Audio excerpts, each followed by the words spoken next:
It just hit me again a few seconds ago, as it often does. I get to talk college football with you. I am a blessed man. Thank you for being here at the Voice of College Football. And it's day 3 of SEC Media Days in Big D. And as Billy Napier reminded us today, it just means more.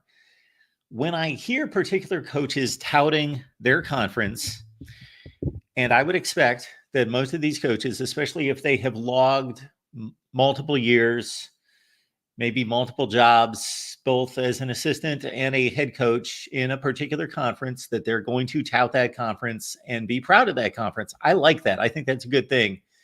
Others don't. Others don't understand conference pride. I do. I believe it's something that is part of college football that should continue to be college football, and it's going to be more and more difficult to maintain an identity for these conferences. However, I also think about the inevitability that just about all these coaches, name me a coach who has not coached in multiple conferences, and then they land in another conference 3 or 4 years later, and rarely are they held accountable to the comments that they made earlier about the previous conference. But maybe Billy Napier will be able to survive and stay in the SEC, but he's got to be number one on the hot seat list across college football, you would think. Maybe we'll take that poll. Actually, we're going to jot that down and we're going to put that on X. Most likely coach to be fired first. I will take your comments on that as well.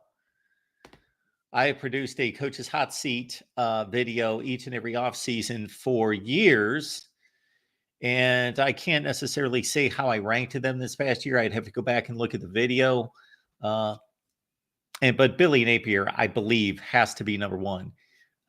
Not because he's doing such a horrible job, which he's not doing successfully. He's not succeeding at this point, but not necessarily just in the vacuum of him doing a bad job, but of course, because of this schedule. Phil Steele, who we will have on next week, we've got a Tuesday record with Phil Steele next week. Thought it was this week, but it's next week that we've got a record with Phil Steele, so we look forward to that. I was going to ask him, and will ask him, since he's got Florida ranked as the 18th best team in America, the number 18 team in America. That's according to Phil Steele. And I got to think that that's pretty close. That's about where I would have them ranked as well. Maybe not quite to that extent, maybe a little bit lower. I do not have them on my top 25. That actually makes sense, preseason edition. So therefore, I do not have them in the top 25. But most people that put together top 25s put the schedule into the equation and factor in the schedule. I don't believe in that. I believe that you let the schedule play itself out, and then as the teams win and lose, then you rate them accordingly. But that Phil Steele has Florida ranked as the 18th best team in the country, and he believes that they're going to finish 48th in the country. That's the disparity between the schedule and the actual talent on the team. So interesting to note there. I've got a lot to say about SEC Media Days on this day in which Alabama, Florida, Mississippi State, and Alabama, Florida, Mississippi State. Who else was at the podium today? I am blanking. Alabama, Florida, Mississippi State. It's on the title. It's on the title of the video. And if I thought long enough, or I went through every team in the SEC, of course, I would come up with it. But Texas, yes, of course, that would be the one I would forget because they're new to the SEC. So some of the things that came to mind for me, leave your comments and questions there in the chat. We will take them on. Is that Florida is 4th in the SEC in returning production. Billy Napier put out a string of statistics that was mighty impressive. 41,000 snaps, 900 and something starts. He had it all measured out. Now, maybe some independent group does that, or maybe he had his Florida folks do that internally, put that together. But fourth in returning production with 17 starters back for Florida. Graham Mertz showed up at media days, and I feel good about Graham Mertz. I know nothing about Graham Mertz as an individual, whether positive or negative, but I like the story that Graham Mertz brings, and I would like to see Graham Mertz succeed. And he did succeed personally, individually last year as a Florida quarterback who set the SEC completion percentage record, had a remarkable season, 20 touchdowns, 3 picks. And if anything, he's going to be encouraged this year to take more shots downfield. He has the arm to do so, but he worked within the offense. He stayed within the offense. And now Graham Mertz is counted upon to make bigger plays with a big arm downfield. Former 5-star, that was a 50, you can check me on this, 58% completion percentage passer at Wisconsin, something in that range. Had maybe a touchdown and a half to 1 pick ratio, probably 1.5 to 1. It was certainly not 2 to 1. But at Florida, 7 to 1. So a good season out of Graham Mertz, and Billy Napier noted that as the biggest acquisition of the offseason. And this is going to be the case going forward even more and more, that coaches are going to name the guys that they were able to retain, either keep from going to the NFL draft or more so keep from entering the transfer portal, as those being the biggest additions, because you already know who they are, what they're about, how hard they work. And if you're not wanting them to come back or don't see the value in their talent / work ethic / leadership, then you let them go. But otherwise, if you're able to retain players, then that's obviously a good thing.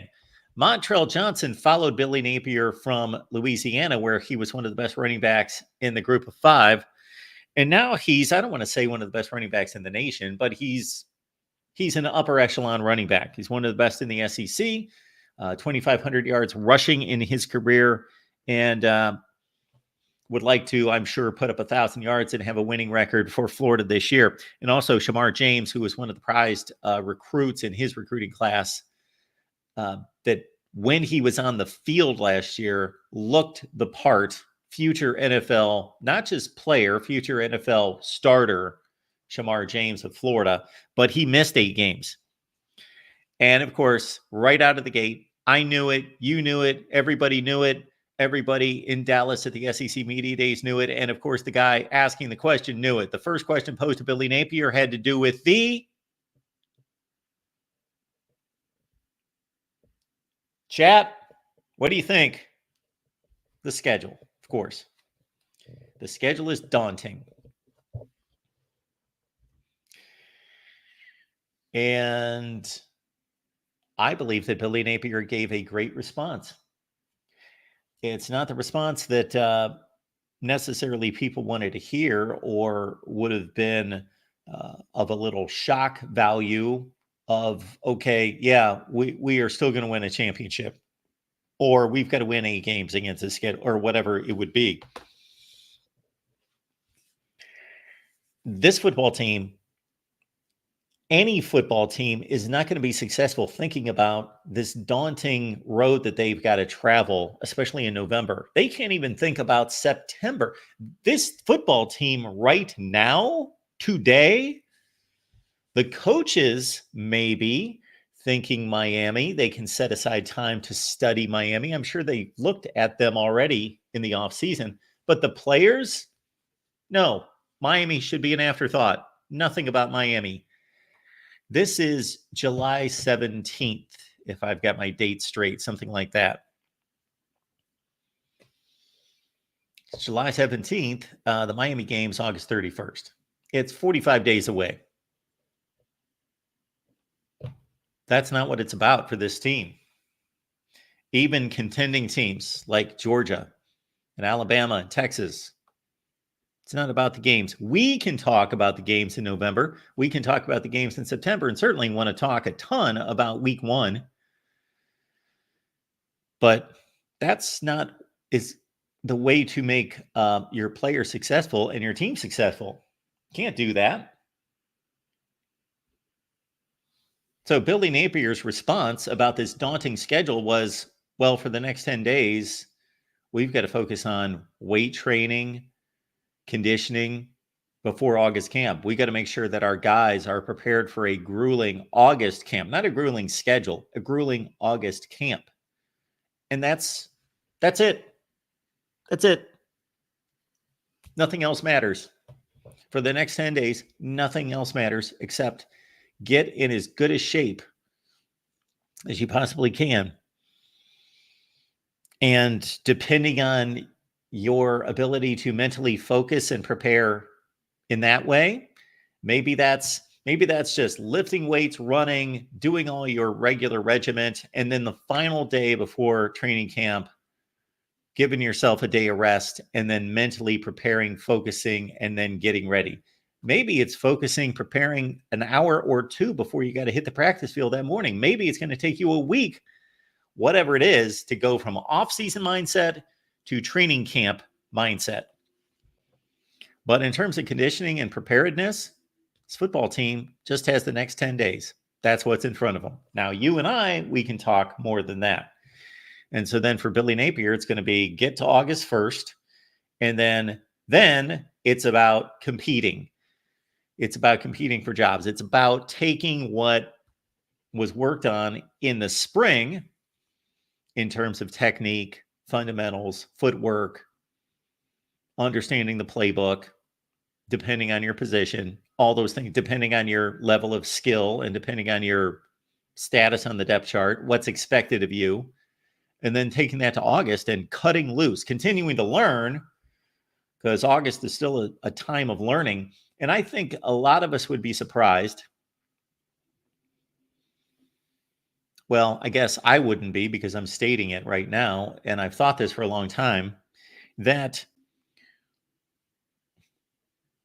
and maybe my days working where I did for 19 years is part of this, that you see the finished product.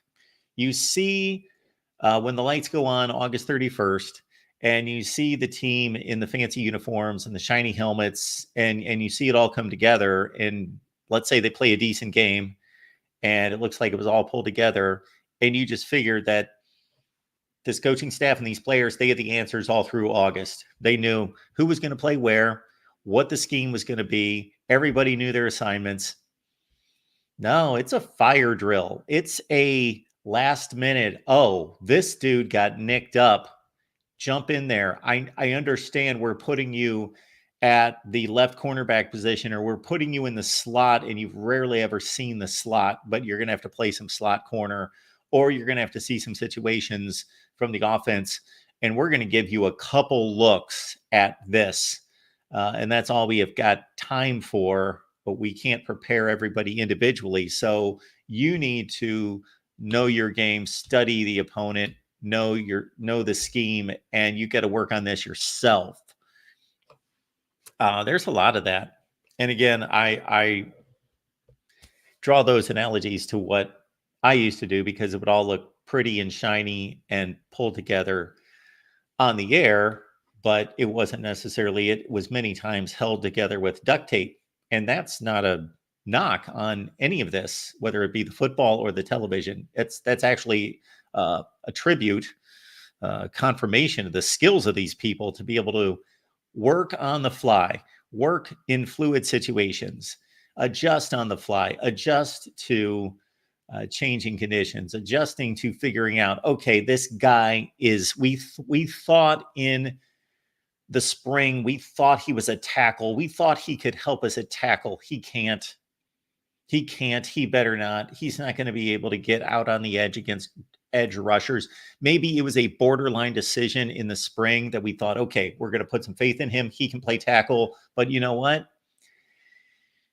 Yeah, we missed evaluated. Plus, maybe he got nicked up a little bit. He can still be on the field, but he can't be on the field as a tackle. So we got to move him to guard. Who's going to play tackle now? A lot of decisions to be made for these football teams in a short period of time. So again, back to Florida, Billy Napier, and what a tremendous challenge that he faces. We've had all these discussions here and elsewhere, I'm sure, about the college football playoff and the requirements and the expectations and the minimum requirement for college football playoff entry. 10-2, go 9-3. You can probably forget it unless you're in an extremely impressive 9-3. 10-2, you're in. SEC Big Ten, you are definitely in. We've ran all the models. You were probably here for most of them on the videos, on the live streams that we went through every season of college football, definitely through the playoff era. I think we even took it before that, but the playoff era gives you the better feel for it just because of the college football playoff selection committee existing. Before that, you did have to go by the AP rankings. But what do you do in a situation like Florida? And is it going to happen? Probably not. It probably has a 5% chance of happening that they could possibly play their way to a situation where with that schedule, 8-4, I would love to see Florida go 8-4 and not get blown out. Maybe they get blown out once. It's kind of difficult to not get blown out against those opponents at all. So let's give them one mulligan of a blowout. They lose to Georgia 42-10.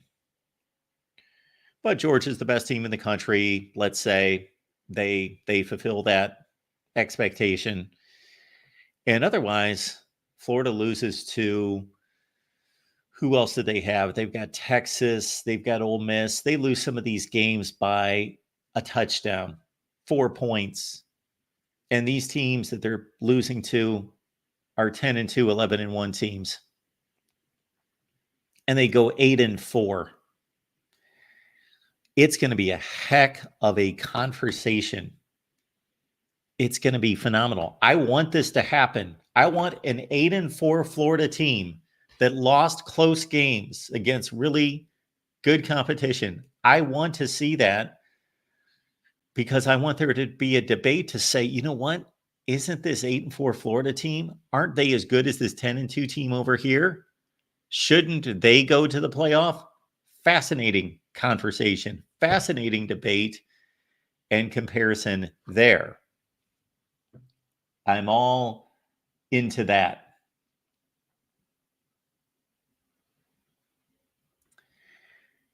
And we do appreciate you here at the Voice of College Football. If you've got a comment or question, please leave it in the chat. We will get to it. Comments and questions there. The super chat's available. We got Stephen M. Smith, Touchdown Alabama, joining us to talk Tide.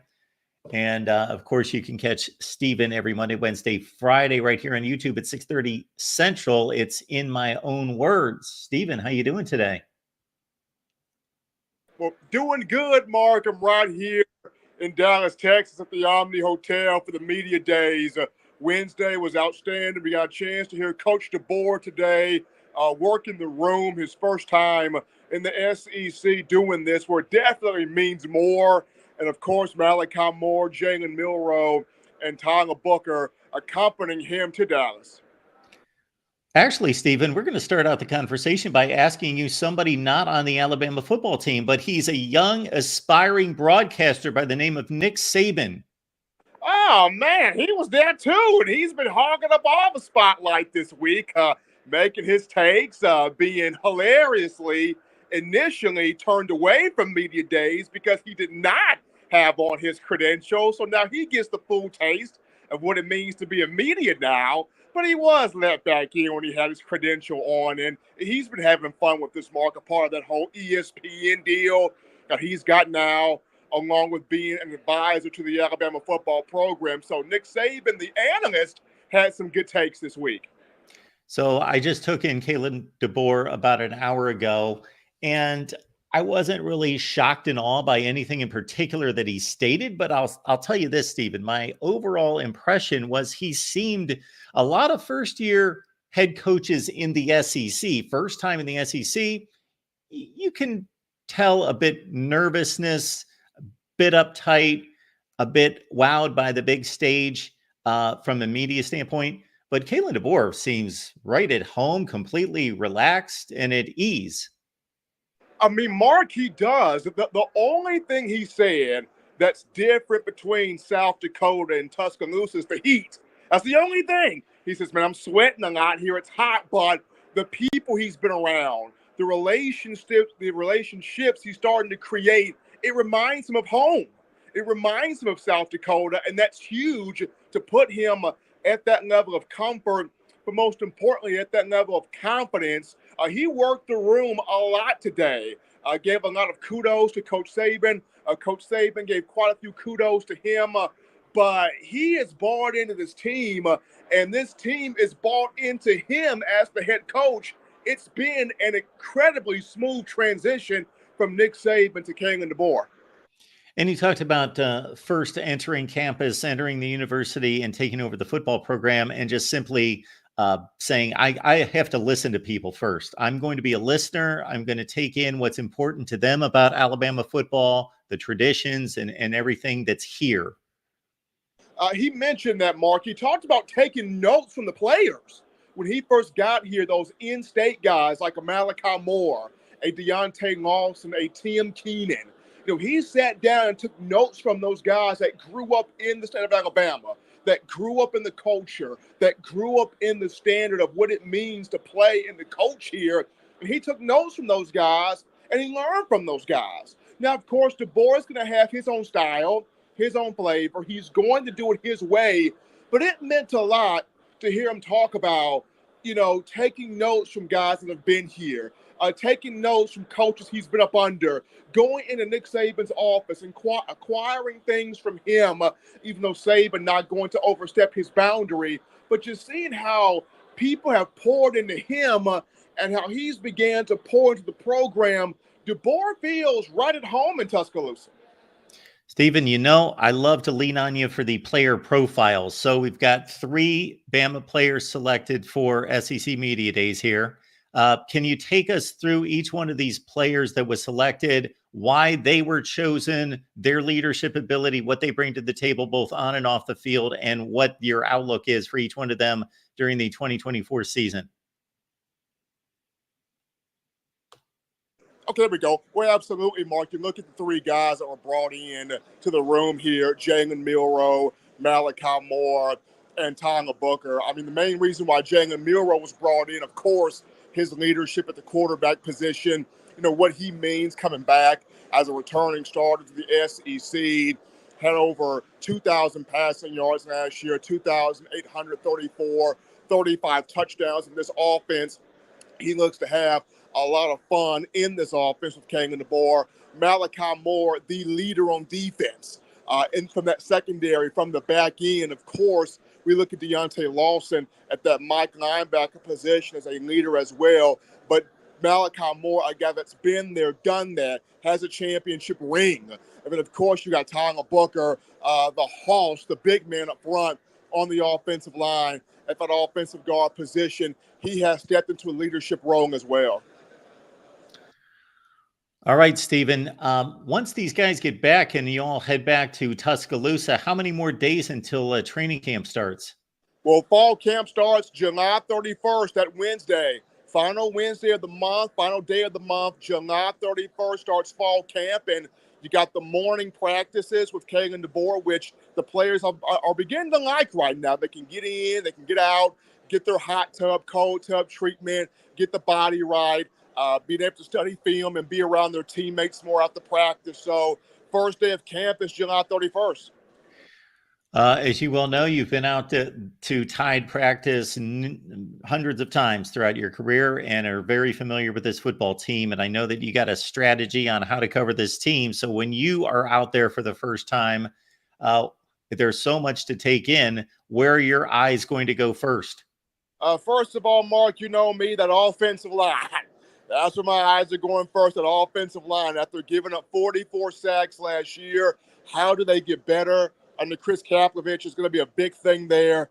My eyes will be on the offensive line. Number two, the defensive secondary. You got a lot of youth back there, especially you got two corners you got to replace, and Kool-Aid McKinstry and Terrion Arnold, who are now in the NFL. It's great to have Malachi Moore back at safety. You got Keon Saab, the transfer from Michigan. But how does this young secondary stack up? Jalen Milroe, he was very impressive. I caught his session, and boy, he was focused and delivered some very thoughtful answers and just seemed like a professional. I mean, came in ready to go. Came in with the mindset of, he wants to win a championship. He wants to be at his very best, but he wants to lead this team to a championship, and came in with the mindset and also a swagger. I mean, all these guys have the swagger going. Big chains, nice suits, watches, cowboy hats, everything definitely bigger in Texas. So not just the mindset of the athlete on the field, but these guys came in with the mindset to dress well. We got Stephen M. Smith of Touchdown Alabama here breaking down the Tide for us from SEC Media Days in Dallas. Any thoughts about the location there and how things have worked out this time around with the SEC invading Big D? I thought it went well. I mean, the food was on point. The food was on point. Got to give them that. They did a great job with that. But the location was fantastic. Everybody was able to fit in here on Radio Row, and all throughout the media, pundits were able to find their spot pretty handily there. Registration was good. So having it in Dallas was a good spot this year. Very good spot this year. Now, next year, it returns to Atlanta, but Big D was good. One other thing before we let you go, a big emphasis on a lot of former coaches. Of course, Nick Saban was talked about a ton for good reason, but unfortunately, of course, Monty Kiffin passed away here in the last week, so much given to him. Also, Mike Leach, even though it's been a season removed, that he was brought up, Eli Drinkwitz in particular, talking about how he should be in the Hall of Fame. Just your thoughts about the coaching fraternity and how these guys respect each other. It's incredible, Mark, the fraternity. It's so incredible when you talk about it. I mean, Mike Leach, the legend that he was, it still stings how he's no longer with us and what he gave us, not just on the field, but the gyms and just the stuff that you just don't expect a lot of people to say. Mike Leach wasn't afraid to say it, off the field. So it still stings not to have him and Monty Kiffin, the influence he was, not just as a defensive coach, but as a man and as a leader, amongst men out there. And of course, we all know Nick Saban, no longer coaching at Alabama, no longer coaching in college football, but just what he gave as just the nuggets he provided, the insight he provided, and just being an everyday, human being out there in terms of college football. The fraternity is special, Mark. It's just special fraternity. Stephen M. Smith, Touchdown Alabama. You see the X handle right there. Please follow Stephen right there. You'll be glad you did. Again, Touchdown Alabama. In My Own Words is the show every Monday, Wednesday, Friday. It's right here on YouTube at 6:30 Central. Stephen, safe travels. Great to see you. I'm glad that the food met your standards. Hey, appreciate you, Mark. You take care. It's our guy, Stephen M. Smith of Touchdown Alabama, who I believe, I might be wrong about this, so he is not necessarily the first guest in the history of the Voice of College Football, but he is certainly the longest tenured member of the contributors to the Voice of College Football, meaning that he is still the longest active member of our contributors here at the Voice of College Football, Stephen M. Smith, Touchdown Alabama. And it's funny because I see some of the comments in the chat, and it reminds me that the standard at Alabama is just beyond. It's been that way since well before I was old enough to watch football, but certainly from the time that I started watching, and Alabama was on top in 78, 79 with national championships. And the standard has been at or if not greater than anybody else's expectations, certainly no one has exceeded the expectations at Alabama. And now with Nick Saban having delivered what is the greatest coaching stint in the history of college football from 2007 through 23 at Alabama, when we talk about how many times has it been brought up by the likes of Paul Feinbaum, he comes to mind in particular. He was writing off Nick Saban at times 10 years ago. Boom, one loss to Dabo Sweeney, one loss to Urban Meyer, and he might as well just give it up. This guy, Nick Saban, this is how incredible this monster that he has built. This gives you some indication. I don't think there's any question that this last Nick Saban team was his worst team since 2008. You could argue 2010 because they lost 3 games, but oh my word, they also beat Michigan State by 6 touchdowns in the Citrus Bowl. And if you saw that line of NFL players leave, they tripped up a few times. Okay, after a national championship season. The 2019 team that beat Michigan in the Citrus Bowl, they missed a college football playoff with 2 measly losses to Joe Burrow and to LSU by 5 points. And on a missed field goal that clanked off the upright following 2 pick sixes against Auburn.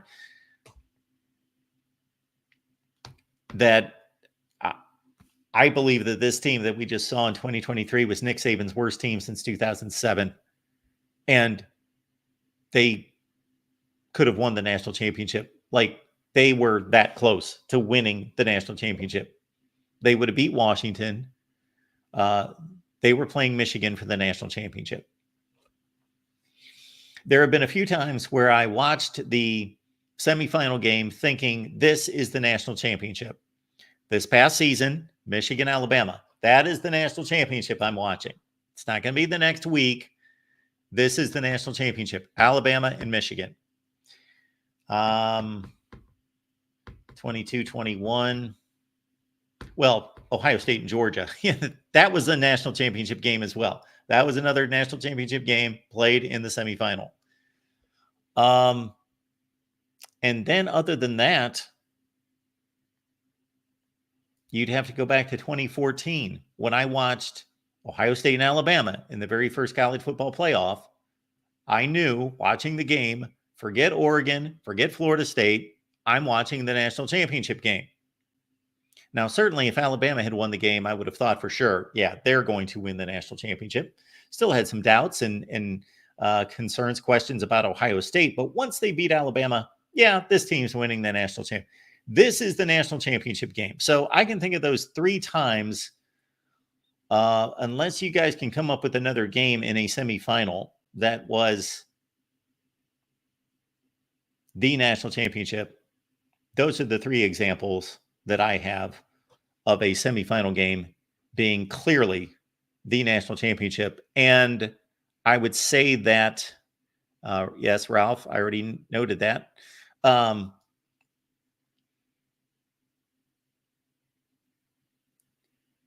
That I thought that for the Alabama-Michigan game, I thought that for the Alabama-Ohio State game in 2014. I didn't necessarily think that in 2022 until we watched the games. Once I saw Ohio State compete against Georgia, then I thought, okay, and Michigan had already lost. I didn't go into that thinking this is the national championship game because I thought that Michigan was probably going to play Georgia. All right, folks, SEC Football Media Days in Dallas. We are going to have a crowded lineup. We should tomorrow with Kentucky, Texas A&M, and wow, who else is at the podium? I just know that we've got a lineup of guests tomorrow. So we'll have Kevin McGuffey from Last Word on College Football for Kentucky. We've got Graham Harmon from Gig'em Gazette on Texas A&M. We're going to hear from Leanne Herring from the Rebel Walk on Thursday. And I believe we've got a few other guests. Auburn, Kyle Loomis, C2C Network will join us on Thursday as well. I believe Matthew Miller is going to stop by, our Texas host at the Voice of College Football. Check out Matthew and his Monday show. It's every Monday at 7 p.m. Eastern Time, the Texas channel. And Matthew is going to talk some Texas football. I did not hear from Steve Sarkisian. Did not find that online. And I got to say, for the first time ever, I did not have direct access to SEC Media Days. I moved here about 3 months ago, and I have just not taken the time to sit down and look at my TV options. YouTube TV, Hulu, cable, et cetera, et cetera. Haven't done it yet because I haven't missed it. But that's going to have to be a decision I make. And I expected that I would do that before Media Days. But once Media Day started on Monday, I kind of thought, you know what, I can watch all this online. And we will make our television decision later. I brought up Monty Kiffin, of course, the great Tampa Bay Bucks defensive coordinator who had many jobs across the NFL and college football. But I think of him forming those great Tampa Bay defenses under Tony Dungy and then John Gruden in the early 2000s that won Tampa Bay its only Super Bowl championship. So Monty Kiffin, of course, the father of Lane Kiffin, passing away last week. And so there's been a lot of discussion about what a great man, what a great coach. And it was apropos that at the Tampa Bay Rays game the other day, they paid honor to Monty Kiffin. And lo and behold, there was a shutout pitched at the Tampa Bay Rays game. That's exactly how he would have liked it. I guess he was a big Tampa Bay Rays baseball fan. Staying on the coaching note, Missouri coach Eli Drinkwitz, who, think about this, at this point last year, I was asking the question, how long is Eli Drinkwitz going to coach at Missouri, and what is going to have to happen for him to either secure his job or lose his job? Because at that point, think about this, Eli Drinkwitz had a worse record than Barry Odom and was allowed to stick around longer than Barry Odom. But he obviously impressed the administration in a number of ways. Recruiting would be one. Missouri is recruiting better than it has in its history. And what an array of talented players are coming back for Mizzou on the offensive side of the ball. Of course, they will miss the leading rusher in the SEC, Cody Schrader. But what I picked up with Eli Drinkwitz in particular had to do with staying on this former coach's, legendary coach's note, is that he went to the mat in defense of Mike Leach's Hall of Fame credentials.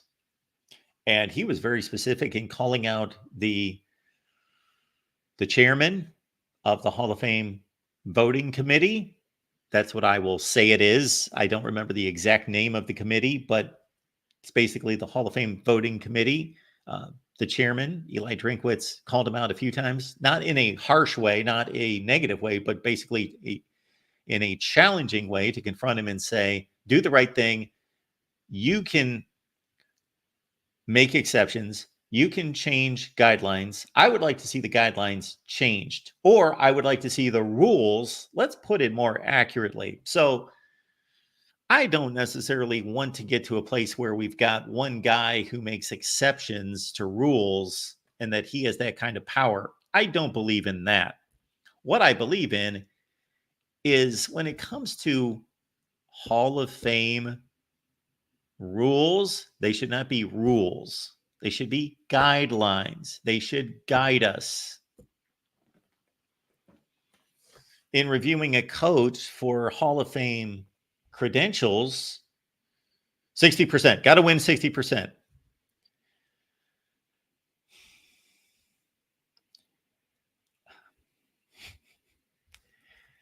It's just stupid. It is just stupid. Now, should the coach's winning percentage be part of the equation and reviewed and scrutinized? Of course. That's the most important stat. What's his winning percentage? But that doesn't mean that automatically a guy whose winning percentage lifetime is 602 is a better coach than a coach who finished his career like Mike Leach at 596. If he would have coached the bowl game that year that Zach Arnett coached and beat Illinois, Mike Leach would be in the Hall of Fame. He would have Hall of Fame credentials. Guidelines, people. Guidelines, not rules. Guidelines. Guidelines mean, okay, this is important. This is a standard that we're setting, and this should be generally the mark. But let's take into consideration, put into context, the advantages for certain coaches, the disadvantages, the resources, all those things. Not just 60%. That's it. So hopefully Mike Leach and Howard Schnellenberger, and there are probably others, those are the two that come to mind, will make their way into the Hall of Fame. A lot of talk, of course, about Texas and Oklahoma and how they fit in the SEC, both from a talent standpoint, but also a culture standpoint. That if you're Texas and Oklahoma, you play your one Red River game in Dallas at a frenzied setting. But when else are you entering a hornet's nest of massive scale? It's not easy to play at Iowa State. It's not easy to play at BYU. It's not easy to play at Oklahoma State, Kansas State. Absolutely. Those are difficult places to play with rabid fans, packed stadiums, and again, difficult road venues. Difficult road venues, though, with 55, 60,000 people. Not difficult road venues with 105,000 people.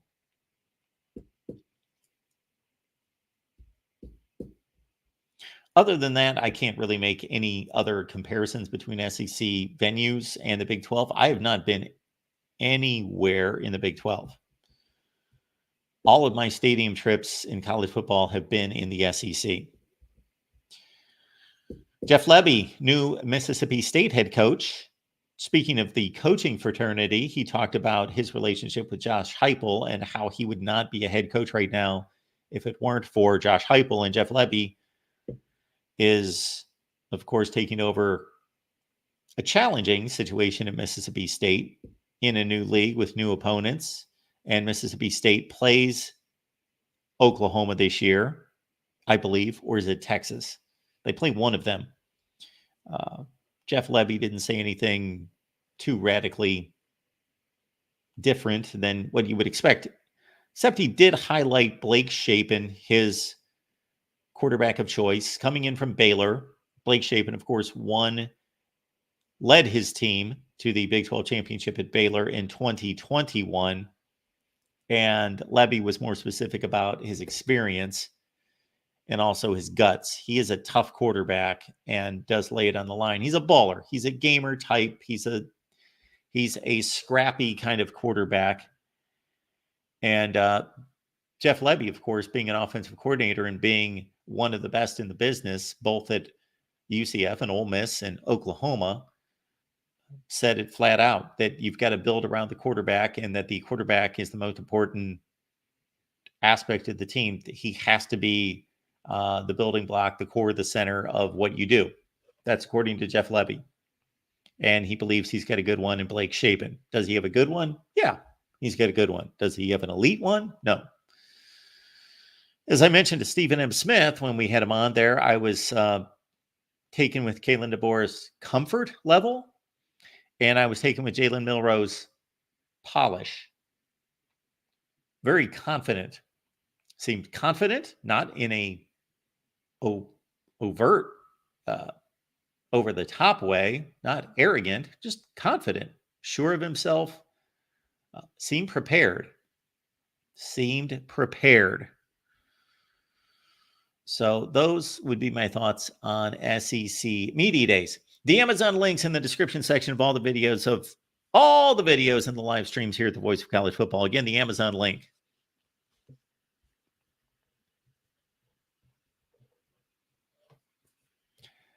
I believe if everyone who watches us on a regular basis would use the Amazon link, we would be taking off here at the Voice of College Football. I'll just leave it at that. So we do appreciate it. Same shopping experience, same exact shopping. You will not know what link you're using. Your account doesn't know, probably does know, but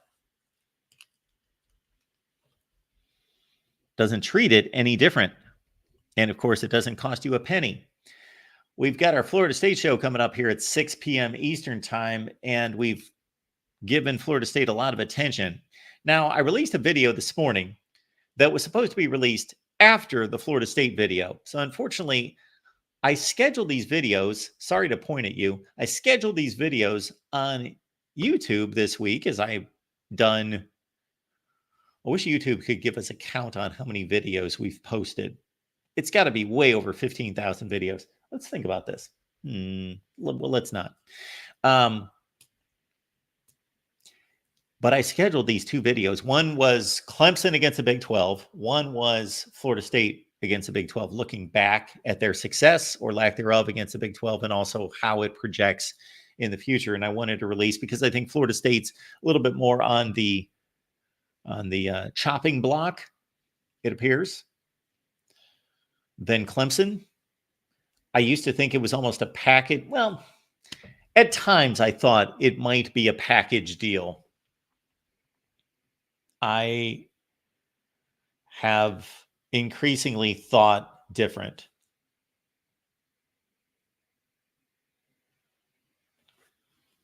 And so check out the video on Clemson. We posted that first. Again, YouTube would not let me change the, once I scheduled, you can usually go in and change the schedule if you need to, but it would not let me change the schedule. So we released the Clemson video this morning, and Florida State's coming out on Thursday. And we got our Florida State show coming up at 6 p.m. Eastern time. You will not want to miss that. That's over on the Florida State channel. And I'm sure this is going to come up because what else is going on? Got to talk about Florida State to the Big 12. Check out our new official X account. Guys like TJ Ronan and Justin Adams and our guy Jackson Johnson, they have done a lot of work on this new page. The graphics, courtesy our guy Justin Adams, done a tremendous job with that. So if you're on Twitter, please give us a follow. You'll be glad that you did. Tons of information there, engagement, community, debate, discussion, all the stuff that we do, analysis there on our Twitter page. I will make the full transition to calling it X at some point. Our X page.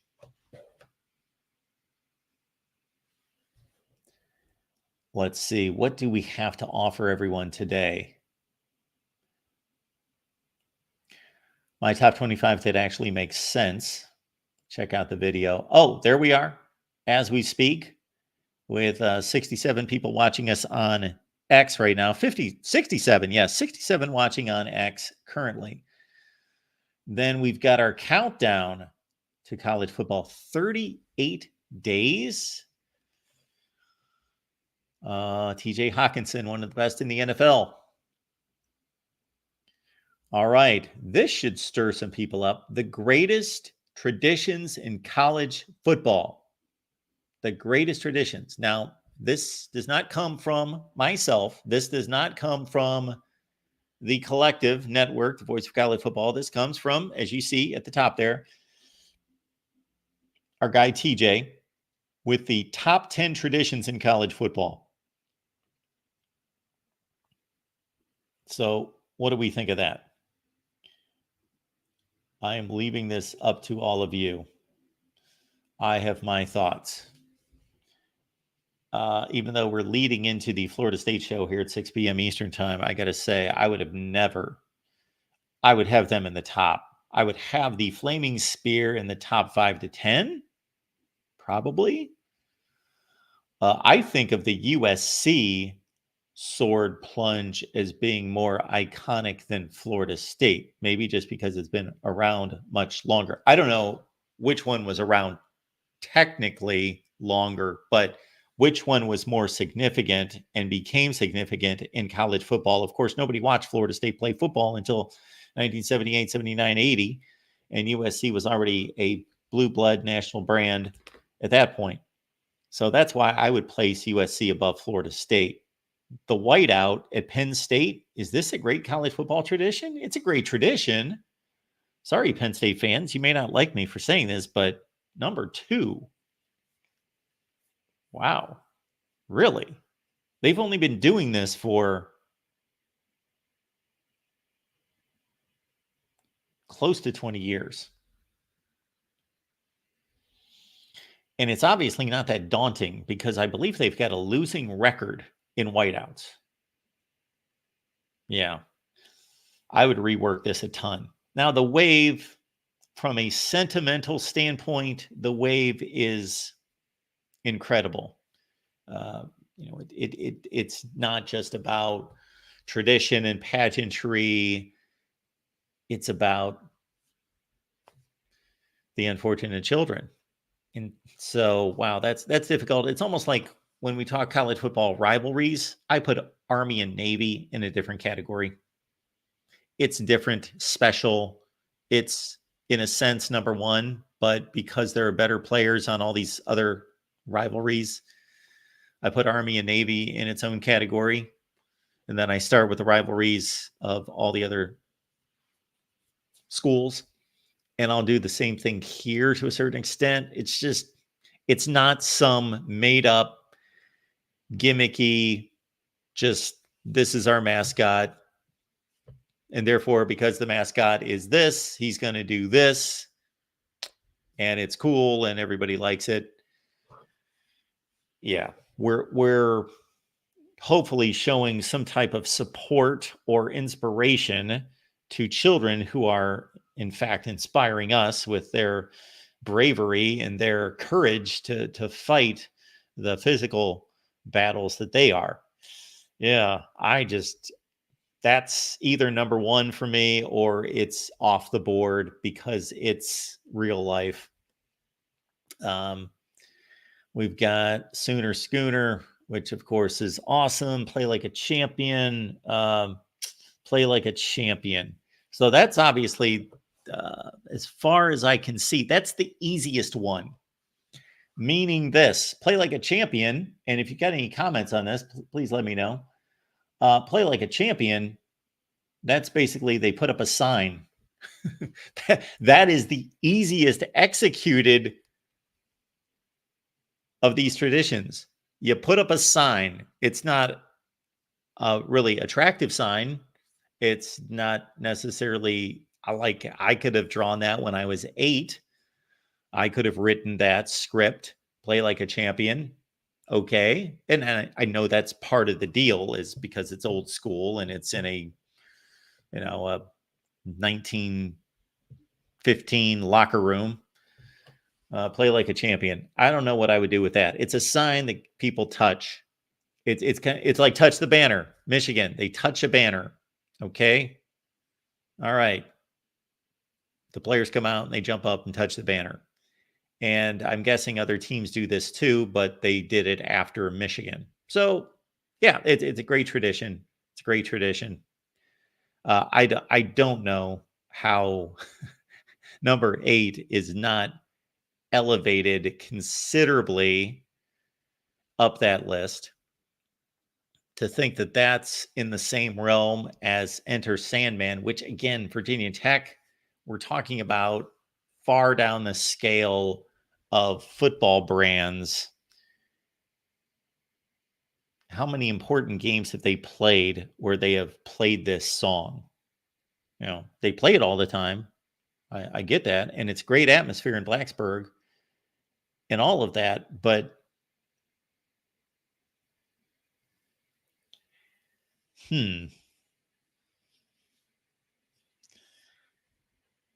is that any better than Walking Through the Grove at Ole Miss? Is that any better than The Cowbells at Mississippi State. The jump around at Wisconsin, that's not been going on for too long either. So, yeah, I'd take out the wave. I just say that's special. That's life. That is in its own category. It's not a tradition. And yeah, I'll come up with my own list. I have a lot of issues with that list. All right.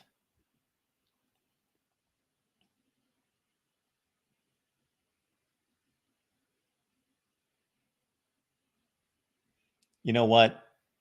Let's look at this again, because the truth is I'm never going to make this list. So I might as well do it right now. Every time I say, yeah, I'll get to that and I'll do a video and I'll do this later. Nah, it's never going to enter my mind again. I would put, and yes, am I being a homer? Somewhat. Is it justified? Yes, it's absolutely justified. I'm trying to think what other Alabama, Texas. What's Texas got? Is this a tradition doing this? That's a tradition, right? Hook 'em. I would drop Florida State down the list. I would drop Penn State completely out of the list. Gone. I don't. People wear white to the games and they lose. Yeah, and they've done it for 20 years. This is not like they started this in 1914. So get rid of that. The wave is too important. I would put, yeah, I'm going to go dotting the I's number 1, the sword plunge is number 2, touch the banner is 3.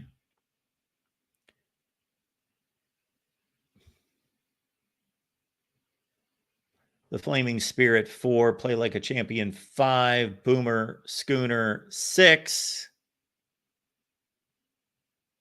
And then I believe I've got to fill out the rest of Keep Jump Around in the top 10. And then I've got 2 others. No, that's 7. I need 3 more. I'm throwing the Grove Walk and the Cowbell, and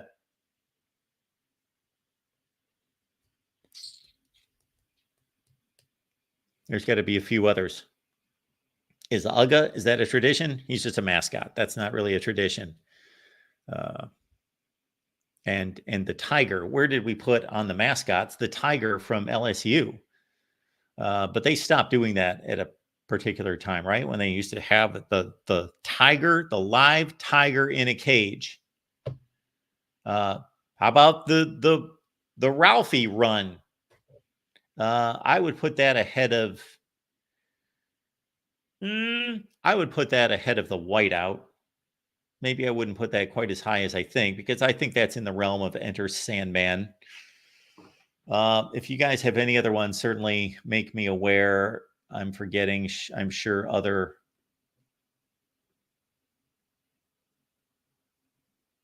traditions in college football, but it's an interesting list.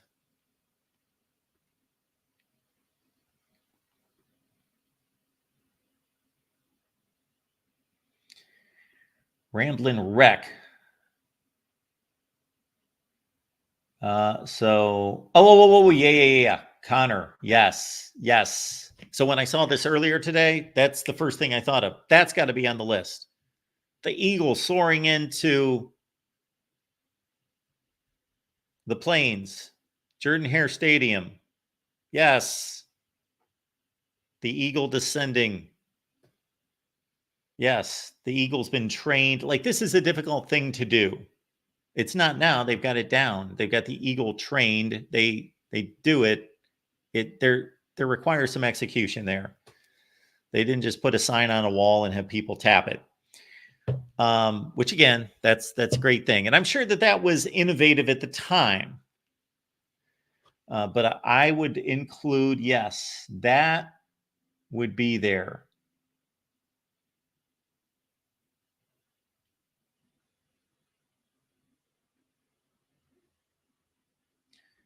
Oh, Lord, Troy, you and I, buddy, this is ridiculous. Troy, I used to really like the tribute Illinois would do in honor of Chief Illinois. Is that correct? I believe that's how that's pronounced. I haven't heard that in such a long time, but they had to cancel that because someone didn't like honoring the past. Morons is what they are. They are idiots. So, again, our traditions get ruined because we've got idiots involved. So, Troy, I'm with you. Yes, that's a good thing. Ferris, Alabama Dixieland Delight. I don't know exactly what that is. Is that their little, not the cheerleaders, but the girls that have the shiny uniforms on? That them? I believe it is. I've been to more Alabama football games than almost anybody. Any games that I've been to. And I guess that's what you're going with there. I would certainly be in favor of that nomination there, Ferris. Ron, along with me, Ralphie, the Colorado Bison running. I put that in there.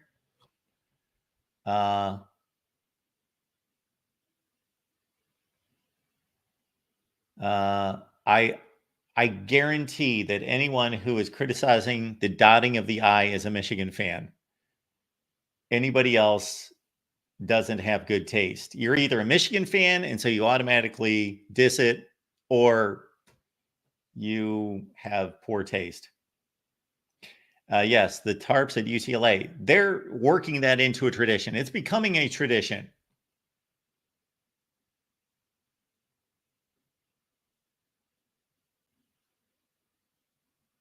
Troy asks, is the Big 12 more valuable than being in the ACC? I would think the ACC would be better.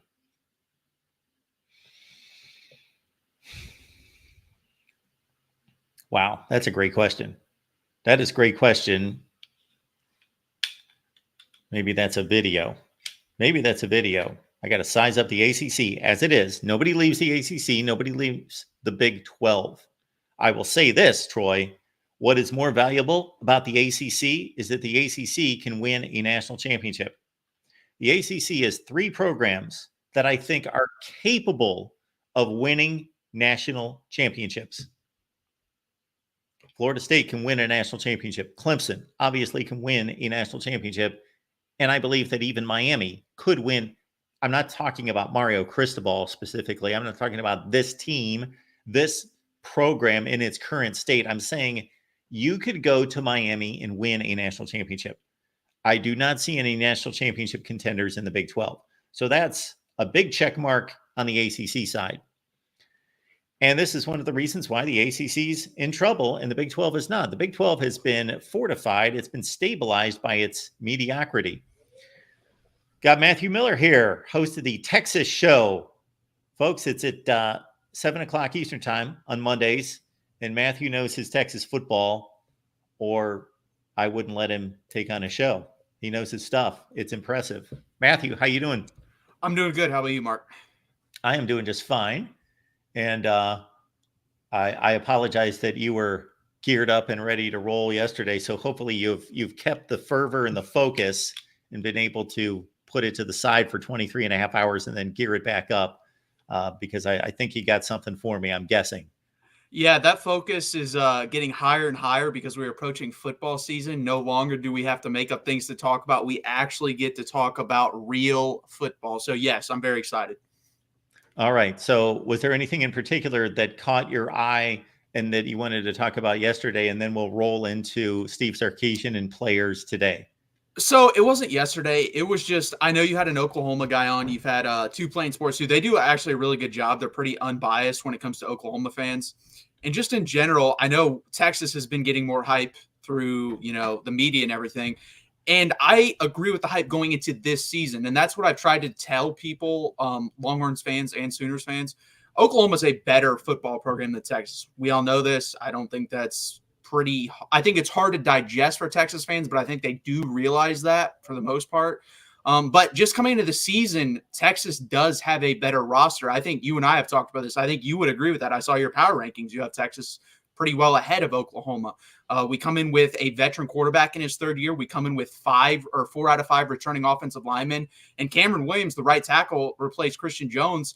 There was thoughts last year that Christian Jones or 2 years ago, Christian Jones was going to go to the NFL draft and Cameron Williams was going to take his place. And the Texas staff was fine with it. They believe he has higher upside, and I do as well. So this offensive line paired with the wide receivers, paired with Steve Sarkisian, and all the assistant coaches have stayed under Steve Sarkisian's first staff other than the wide receiver coach. So they've done a really good job there. Oklahoma is also breaking in 53 new players. I don't know why nobody's talked about that. That's a lot of new players. And if you look at the super blue chip ratio and the blue chip ratio in general, when you include transfers, Texas is higher in both of those. So I don't understand the hatred, I guess, that's coming from Oklahoma fans. I mean, I understand you're always going to hate Texas, but I don't understand how you could, I guess, say that you have a better future as of going into next year than Texas. That's my main point. So I'll take the Oklahoma side. Not that I disagree with anything that you just said, but more from an emotional, I want to stick up for my program and not be discarded, 6 weeks before the season even starts. One would be, yes, they were a better program in the Big 12 than Texas. So for all these years, they've been better than Texas almost every year. When is the last time that Texas has been better than Oklahoma before last year? 2009? Yeah. Okay. So it's kind of hard to take that we've been better for all these years and years and years. Now, Texas, boom, they elevate. They go to a playoff, could have went to a national championship game, and they're considered better than us. But I think you have to deal with what the reality is today going into this season. Doesn't matter what happened 10 years ago now. That's ancient history that we can just talk about for fun, but that's not an analysis of what's going on right now. But as I pointed out, and this was my main point in bringing this up, was this is how close sometimes college football seasons teeter on success versus, I won't say failure, non-success, or not getting to the destination, is that Oklahoma won the game against Texas. It's a crazy game. It was a great game. It was one of the best games of the season to watch. So it wasn't like they showed that they were better, but they were that much better on that day. So they won the game. And then, of course, they had a couple very close losses that they should have won the games. And when I say they should have, I'm not saying they got ripped off. I'm saying that they were a better team over the course of the season. They should have won the game. But Kansas outplayed them. Oklahoma State outplayed them. There were some tough calls in that game. While Texas, obviously, they pulled out some close games themselves against inferior opponents. Yeah, I don't disagree with that. The only thing, you brought up Houston and Kansas State. We did play our backup quarterback in both of those games for about the majority. Houston was like a quarter and a half. Kansas State was the whole game. And Kansas State, we just imploded in the second half. We were up by, I think, 4 scores at one point. It might have been only 3. And that was the kind of the story of the Texas here as a whole. We were killing TCU. They came back in the game. We were killing Houston. They came back in the game. We were killing Kansas State. They came back in the game.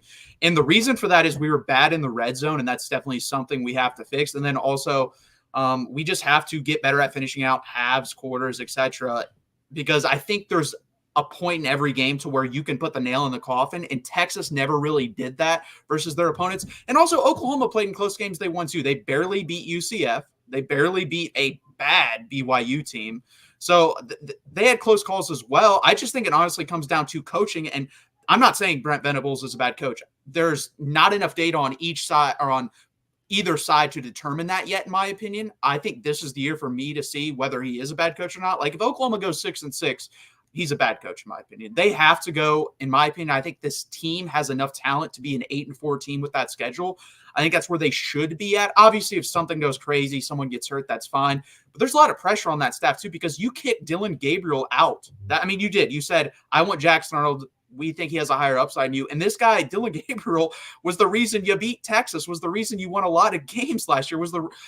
Could have won the Heisman Trophy or would have been in New York if he stayed healthy and Oklahoma continued on their trajectory.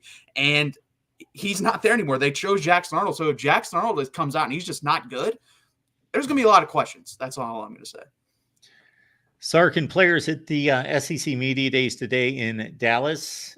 Did you pick up anything that was meaningful to you?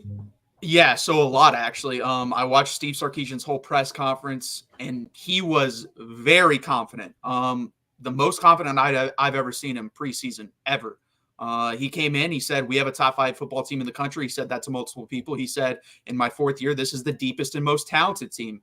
And people are going to look at that and say, wow, you just lost 11 NFL players and say that, but you replaced them with a lot of good players as well. Some players that were also brought up by the players themselves. Kelvin Banks, the left tackle, brought up Trey Moore, the transfer from UTSA, said he's been giving him trouble in practice, which that is either the best or second best left tackle in college football. So if he's giving him trouble, he's going to give a lot of people trouble. Other than maybe Georgia on our schedule, if he's giving Kelvin Banks trouble, he's going to be a big issue for everyone else. Another one that's been, and I'm going to make a comment and prediction here that I've heard because Quinn Ewers said it today, Ryan Wingo. He's been named throughout the whole summer, going into fall camp, and it's continued. And I said a couple years ago, Jonathan Brooks would be just as good as Bijan Robinson, not because of the talent, because of the scheme. I said a couple years ago that Steve Sarkisian would work out, at least offensively. So far, that's turned out to be the case. I think Ryan Wingo is going to have a better career at Texas than Xavier Worthy. I haven't even seen him play it down, but the way he's talked about, this reminds me of exactly Xavier Worthy. When Xavier Worthy got to Texas, the first thing out of every person's mouth on the offensive side of the ball was Xavier Worthy. That's all they talked about. That's all they said. They said, watch what he's going to do. I think he had like 900 yards receiving his first year at Texas. And I'm only saying he's going to have a better career because if it's the same situation as Jonathan Brooks, he's stepping into a better program and better situation than Xavier Worthy did. When Xavier Worthy stepped onto the football field at Texas, he was the number 1 guy on offense immediately. Ryan Wingo's not going to have to be that. And I think Ryan Wingo's going to end up being the most talented guy probably since Roy Williams here at Texas. And I know that's a lot of pressure, but that's what I believe. He's a 5-star for a reason. I think he's going to have a great year. I think you're going to see him eased into the offense throughout the year. And I think sometime around Oklahoma, you're going to see him probably become a starter at the wide receiver position because that kind of talent cannot be put off the field. All right. Who were the players that showed up? I saw Kelvin Banks, but I didn't take note of anybody else. Yeah, so they had Jahdae Barron there, which makes sense. He's the veteran on the defensive side of the ball. They had Quinn Ewers as well. He got obviously mobbed and a lot of questions there because he's one of the faces probably this year in college football. And that's another thing too. Quinn Ewers, when he stepped on campus, and Sarkis talked about this, you can just notice it from interviews, a lot more confident. He's a lot more confident in himself. He's a lot more confident in his ability. And I think that's translating obviously to the football field. And I expect a really big year from him. I said if this Texas team wants to win a national championship or at least compete in a national championship, 2020 would be the blueprint for me for this team, Alabama-wise. For this 2025 Texas team, I think Quinn Ewers is going to have a Mac Jones type season. And the confidence matters a lot because I'm trying to think of any successful quarterback at the college or professional level. And they have confidence that borders on arrogance at most times. I would say the only guy that I can think of is Eli Manning. No offense. He kind of always seemed lost on the sideline to me, but maybe he is confident. I just don't see it. But everyone else has confidence. I mean, the one guy that stands out played on that Oklahoma team, Baker Mayfield. That guy was cocky as all could be. Quinn's not going to be that, but there's this quiet confidence, quiet swagger that he has, and I think you're going to see that on the football field this year with Quinn Ewers. Got Matthew Miller here, and the Texas show is every Monday at 7 p.m. Eastern time. It's on the Texas channel, so please check it out. It's a good time talking Texas football. If you love Texas, of course, you got to be there. If you hate Texas, you got to be there as well. The Michigan game is week 2, and I know that we also have a live stream that you guys have to check out where Matthew diced it up with the Michigan guys over on the Michigan channel, so check that out. I'm sure that was a whole lot of fun. I'll ask it this way. Can Michigan get away with a 18 pass attempt game and just slam it between the tackles? Oh, that's a good question, because that's another thing that was brought up today. And this is without anyone asking about these certain players. Sark was asked about the defensive line, and he went to two guys that transferred in, Jermaine Lelay from Louisville and Arizona State, and then Bill Norton. Those are two guys that came to mind, and they're going to be very key factors in that game. Jermaine Lelay has the talent and upside. His issue was health. He was injured at Louisville. But if you go look at his 2019 season with Arizona State, I don't think he's going to be able to replicate that at Texas. But if he's 80% of that player, you're getting a probably 5th round, 4th round draft pick, NFL draft type guy. Plus Alfred Collins hopefully makes that next leap. He's going to be an NFL guy, but can he be a 1st round, 2nd round pick like the guys that came before him in Tavondre Sweat and Byron Murphy? I don't think Michigan can do that, because there was always respect for J.J. McCarthy. No matter, I'm not a J.J. McCarthy guy, but I knew the guy was going to be a 1st or 2nd round NFL pick. Alec Gorge's just not that. Like, he's shown me absolutely nothing that's going to say that. Until he shows me that, I think Texas is going to load the box, one high safety most of the time early on, and say, try to run.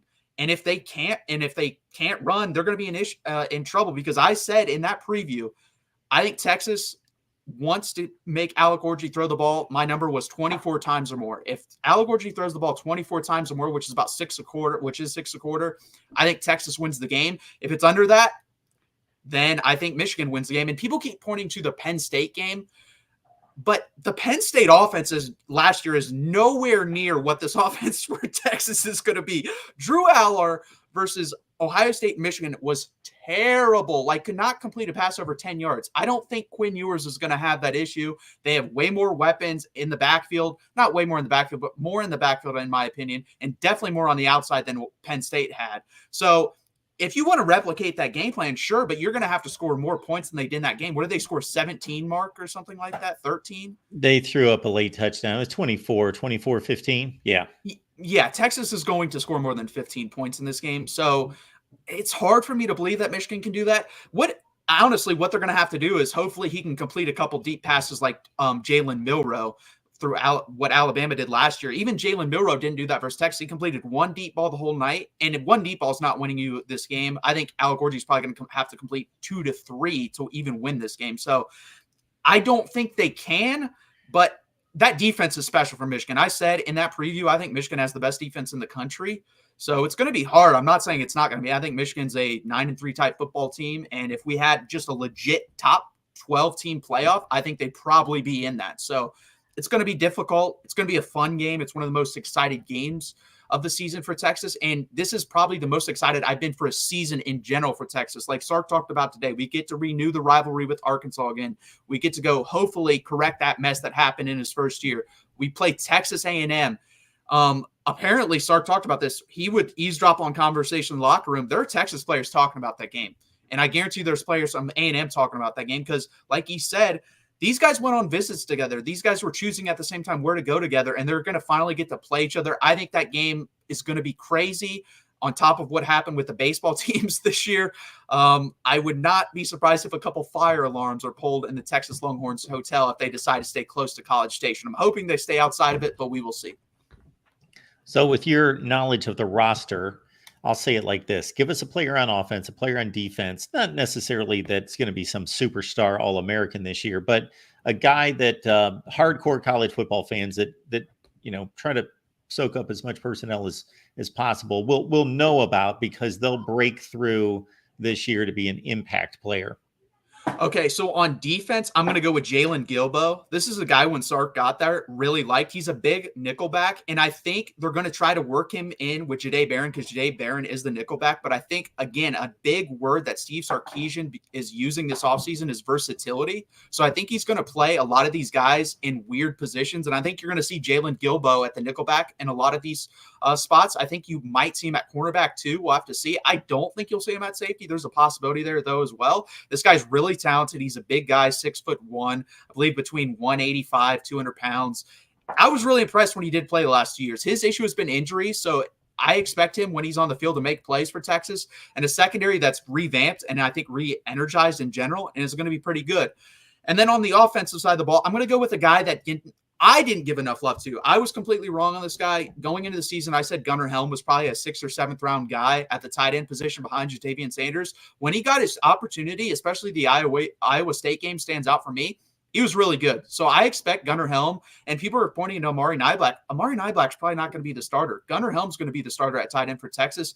I expect him to have a really good year and probably be like a 3rd or 4th round pick when he decides to come out in the NFL draft. So those are 2 names to keep an eye on. There's plenty of other names I could go with. I already named Brian Wingo, but those are the 2 I'll go with that I think will jump onto the scene for Texas this year and introduce them to the world of college football. Matthew Miller, folks, he's on the Texas channel, and you can join him every Monday at 7 Eastern, 6 Central. Appreciate you stopping by, Matthew. Yeah, thanks for having me, Mark, and hook 'em, guys. Good to see Matthew here. Knows his stuff. Again, Texas football talk every Monday at 7 Eastern, folks. And we're talking Florida State at 6 Eastern. That's on the Florida State channel. Please join us there. I was going to hit up Matthew on the brand argument, but we will do that at another time. There was a post that we had here at the Voice of College Football on X the other day, the top 10 brands in college football, and Matthew was not too happy about Texas being placed number 3 and not number 1, and he came with some excellent points in regards to merchandise and revenue totals and the like. All right, folks, appreciate you being here. We'll see you in about a half hour. Yes, on the Florida State channel talking FSU, and we will see you then. Thanks for being here.